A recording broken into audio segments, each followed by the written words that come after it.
instruct her little sister, Donna, to do her packing in a more orderly and adult fashion.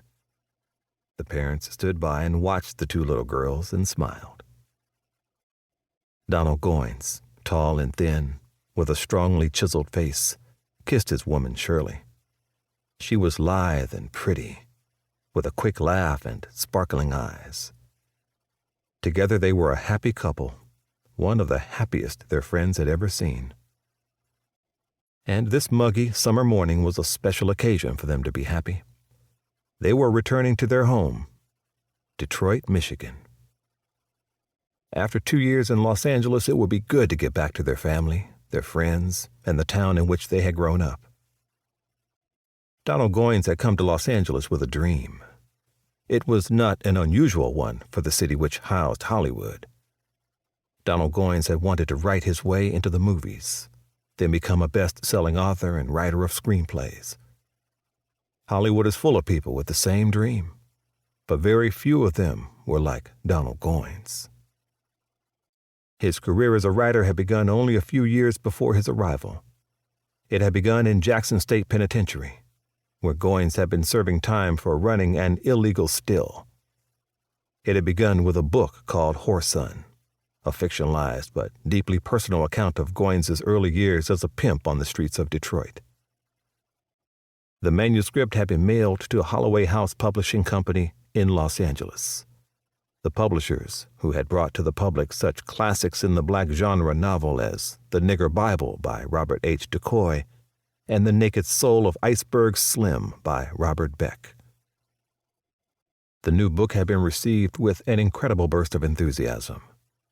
A new writer had been discovered, a bold, gutsy, raw writer who wrote from personal experience. Goines, over the next 4 years, would produce 15 more novels, each of them dealing with life in the ghettos of America, each of them told from the experience of a man who had been there.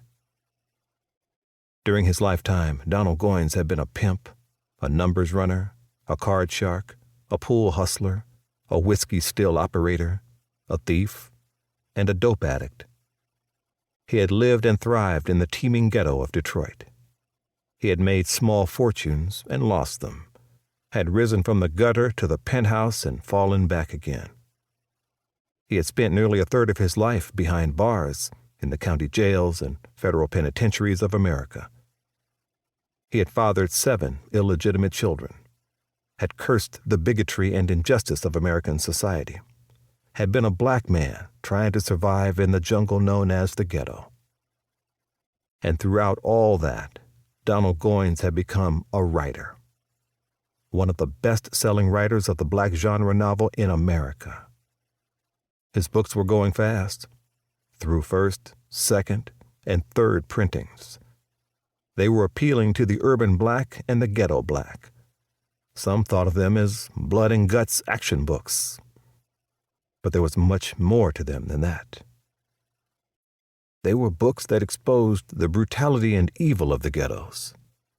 They were books in which life dealt its blows, sometimes without reason or justification, but just because that was the way life worked. And Donald Goines had not been immune. He carried throughout his adult life that curse which so many of his black brothers and sisters in the ghetto carried, the curse of the white powder called heroin. It had begun in Japan, where Donald was serving in the Air Force during the Korean War. The stuff had been accessible there, and it was good and strong. The men serving in the Orient during those years would become walking prophecies of the nightmare which would come a decade later in Vietnam. Men leaving the service with huge monkeys on their backs, insatiable devils clamoring for bigger and better fixes. Donald did battle with his monkey, but could not conquer it. Instead, he began to preach against the evils of heroin. He preached through his writing, preached to whomever he saw beginning the long road to nowhere. He brought the true nature of heroin addiction to readers throughout the country in his book, Dope Fiend.